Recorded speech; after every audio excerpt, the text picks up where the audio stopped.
For centuries, the vampire, a creature of the night, has captivated our imaginations. But where does this fearsome figure come from? Is it a creature of myth and legend, or does it have roots in our own history? The vampire, as we know it, is a complex figure, born from a blend of folklore, superstition, and disease. Early references to creatures resembling vampires can be found in ancient Mesopotamian and Greek mythology. But it was in Eastern Europe during the Middle Ages that the vampire truly took shape. In these times of disease and death, people often attributed strange occurrences to supernatural causes.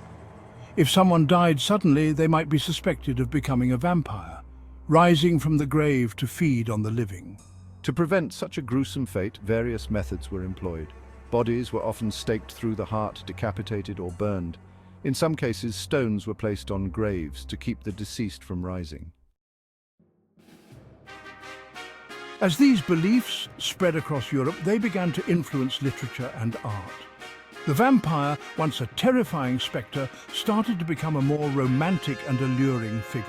In the 18th century, writers like John Polidori and Sheridan Le Fanu began to explore the vampire myth in their works. Their stories introduced elements like aristocratic vampires, hypnotic powers, and a thirst for blood.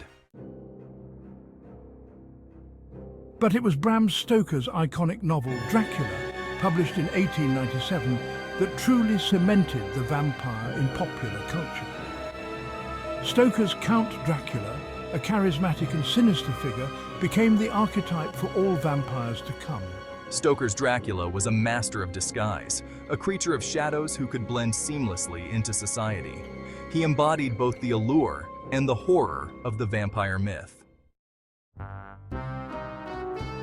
Since then, the vampire has been endlessly reimagined in film, television, and literature. From the brooding romantic to the bloodthirsty monster, the vampire has captivated audiences for generations. While the vampire may have originated in superstition and fear, it has evolved into a symbol of our fascination with the dark side of human nature. It represents our desire for immortality, our fear of death, and our longing for the forbidden. Whether it's a creature of folklore or a product of our imagination, the vampire continues to haunt our dreams and inspire our stories. It is a timeless figure, a reminder of our own mortality and the enduring power of myth. Scene fades out as the lights dim on the stage.